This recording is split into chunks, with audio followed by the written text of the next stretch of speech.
here and covering anything and everything high school sports. Mr. McGarry, how are you today, sir? I'm good, Ryan. How are you today? Oh, I'm doing well, man. I'm doing well. You know, I'm trying to fill the shoes of Pete Thompson, which is impossible to do, but we're going to give it a try, man. And, you know, there's a lot going on this week in high school basketball, right? The Wildwood Tournament that I was a part of. I think anyone that is from the area knows this tournament and has been a part of the tournament at one point. So I'm sure you've been down there a lot covering some hoops this week, right? Yeah, I was down there the day after Christmas. You know, this time of year, you kind of lose track of the days a little bit. You don't know if it's a Thursday or a Friday or whatever. But I was down there the day after Christmas. That's the Boardwalk Basketball Classic down there. And they had a big game last night with Wildwood Catholic boys coach Dave DeWeese getting career win number 300. Wildwood Catholic beating boys Latin of Maryland 45-29 last night. So, you know, they had some really impact games down there in their first 2 days so far. Yeah, so I want to talk about Wildwood Catholic with you, Mike, because they're on the radar here for everyone. Not just in South Jersey, right, but the entire state. And you know, I saw they got a win at Holy Spirit. I wasn't able to make that game, but I heard Spirit was able to keep it close for a little bit by just basically milking the clock. Correct me if I'm wrong there, but you know, they have a lot of big names, they being Wildwood Catholic, and what are they ranked now in the state? I heard they were number 3 at one point. Yeah, that's correct. They're ranked number 3, right behind, you know, the Patrick School and Roselle Catholic, who are 2 North Jersey non-public B powers. And, of course, Wildwood Catholic is in South non-public B. And you're absolutely right with Taj Feet, who's headed to West Virginia, Jaleel White, who's headed to Temple, and a lot of other good players on that team. You know, they probably have as much hype or as much, you know, excitement around them as any Cape Atlantic League team, probably I would say since the Pleasantville Greyhounds of the 1995-1996 era. So, wow. Yeah, you're right. This is probably the most, you know, hyped Cape Atlantic League team in, you know, the past 20 years, basically. Yeah, now is that, I don't want to say are they deserving of it, because sure, they absolutely are. But I think about teams in the past 15, 20 years, like I think of the Atlantic City Vikings team that made that big run with Frankie Turner at point guard, and you bring up the Pleasantville Greyhounds from 20 years ago, and that was a memorable team. Is this team capable of a run like those teams made? Yeah, absolutely. And I think the reason for the hype is obviously the way last season ended. They won their second straight Cape Atlantic League championship. And then in the state or in the South Jersey non-public B final, they took a nationally ranked Rani team that would go on to win the Tournament of Champions. They took that team to overtime before they fell in what was a great game. So I think that's the reason for the hype. And the other hype is the fact that they got Division I players. I mean, Taj Feet is headed to West Virginia. That's a Power 5 school. That's a big-time program. Jaleel White is headed to Temple. Again, it's a big-time program. Taj Feet is 6'8", 6'9". You know, he can fly through the air for acrobatic dunks. He can step outside and hit three-pointers consistently. We haven't had a player of his, size or ability here in a long time. So I think that's the reason. And with the hype, it's a double-edged sword. Every possession is sort of focused on, and so far they're going through that this season. Are they winning by enough? Do they look as good as they should? Right now, I don't think and Coach Dave DeWeese has admitted, he said each team is different and they're kind of a work in progress. They're not where they were at the end of last season. They're working to get there. And, they're 3-0 so far. So I think, everybody has to kind of maybe take a deep breath and let the Crusaders sort of come together and see where they are in 2 weeks, 4 weeks, and more importantly, see where they are in March. So, yeah, another team in Wildwood. There's a lot going on, but I saw your article the other day at the Press of AtlanticCity.com. We're speaking with Mike McGarry from the Press of AC. Follow him on Twitter at AC Press McGarry. Wildwood beat Lower Cape May in a game-winning 3 with 47 seconds left, 63-62 in overtime. How did that game go? You were at that game, I assume, right? Yeah, I was, and that's that was a kind of a very entertaining basketball game. I actually was there for a half, and then I left and listened to Brian Kniff and Buddy Tarbutton on the radio down there, bring the overtime period on the way home.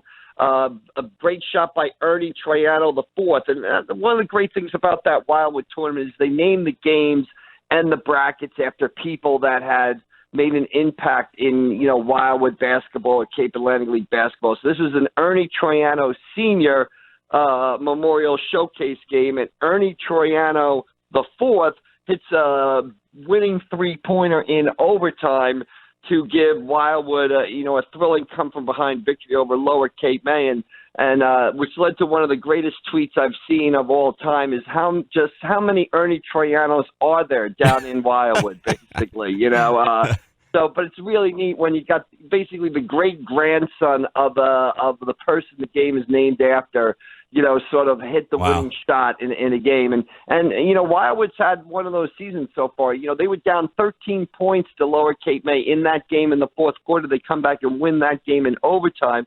And then in the Ocean City PBA, tip-off weekend, the weekend before Christmas, they were down, I saw this game, they were down 8 or 9 points to Oakcrest with about a minute and a half to go, and they came back to win that game in regulation. So, I mean, the Wildwood boys basketball team, Scott McCracken's team down there, they're kind of the cardiac kids of the season so far. Very nice. That's such a cool story. The game that it's named after, the great-grandson, hits the game-winning shot. Those are the stories that really catch your eye and stand out. So it's early in the high school basketball season, but who, I should say, has been the biggest surprise so far? Well, I think the biggest surprise right now to me is Pleasantville, and I'll flat out, admit this, and their fans can get on me on Twitter or social media. I have a good relationship with them. I kind of missed on them early in the season. Elijah Jones, they're 6'8" junior, a lot better, a lot more improved than I thought they were going to be. They came out in Ocean City PBA tip-off weekend. They sank 17 three-pointers, and they beat Ocean City, pretty handily. That was an impressive win for them. They played Bridgeton today at an event in Penns Grove, and then they play that same Wildwood team on Monday in the first of two games they'll probably play down in Wildwood at the Boardwalk Basketball Classic. So I think the Pleasantville Greyhounds are, boys basketball team is a surprise so far. And I think it's just the parity. I mean, we talked about Wildwood Catholic. I think St. Augustine has looked good. They got a win in Florida last night, 59-50, as Matt Delaney scored 27 points for them. So I think, on the boys' side, you look at Wildwood Catholic, St. Augustine, and maybe Pleasantville being a step ahead, and then pretty much everybody else, it could be on any given night, or who shoots well, or who's hot from the floor that night. A lot of parity in the league this year, putting those three teams maybe a step ahead. How about Gene Allen's Atlantic City Vikings, Mike? How are they doing so far this year? What are they, projected to do expectations-wise? Well, obviously, last year kind of a rough year for Gene and the Vikings. They were 10-15 or 10-16. It was the first losing season in 50 years for Atlantic City. So they've come back this year. They're 1-2 so far. They played well. They opened up the season with a nice win over St. Joe. Then they lost to a tough Mater Dei team at the Ocean City PBA tip-off weekend. And then Holy Spirit in a great game at Holy Spirit. Great performance by Christian Kalinowski. Holy Spirit guard scored 20 points, hit a lot of big shots. Holy Spirit comes back and nips Atlantic City. So they're 1-2. Atlantic City still, they're much improved over last season. Stephen Byard, a 6'4" senior, much more polished player, one of the top players in South Jersey now. So they've got a lot to build on. Gene has a lot to build on. They're 1-2. But I'm sure they'll get headed in the right direction, and they'll keep improving as the season goes along. So, I look for the Vikings to be much improved over last season, but, it's going to take a little bit of time. Yeah, absolutely. And you can never rule out Gene Allen's Vikings, that's for sure. Follow him on Twitter at AC Press McGarry for anything and everything high school sports in the South Jersey area, and a lot of other things as well. Covers the Phillies. He's always at the ShopRite LPGA Classic and everything else going on in the area.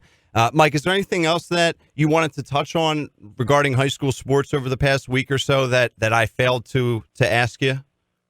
Well, I think we take a quick look at the girls' side, and again, like we said on the boys' side of the ledger, I think you're seeing a lot of parity on the girls' side, basically. And you've got an interesting game today that I'm headed down to Southern Regional. They have the Score at the Shore tournament down there. That, in addition to Wildwood's Boardwalk Basketball Classic, are the two kind of main tournaments that go on this holiday week. And you've got an interesting game, albeit in a consolation round. You've got Mainland Regional and Kylie Watson against Middle Township. They've got two great players in Kira Sides and Kate Hurley. And, what are we, about 10 days into the season, and Middle Township Mainland, that could very conceivably be a preview of the Cape Atlantic League final that we'll see at Stockton University in February. So that's a game I'll be at today, about 1:45 down there at Southern. So you can follow me on Twitter for updates of that. And I mentioned it is a consolation game. Lenape Mainland got upset by Lenape.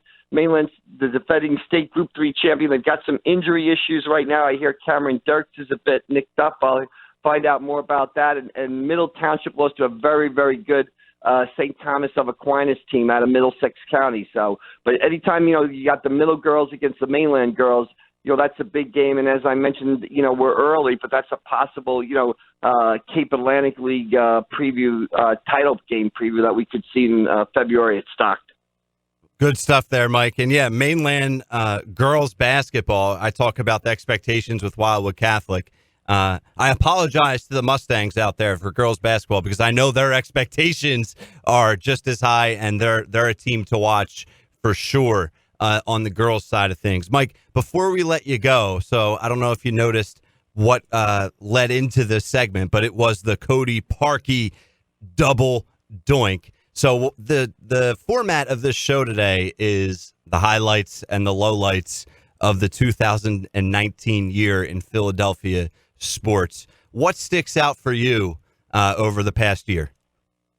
Well, obviously the one thing that comes right to mind to me is the Kawhi Leonard shot. Obviously, yep. Bouncing on the rim 4 or 5 times, crouching in the corner. That Game 7 loss. I mean, I think that's the moment.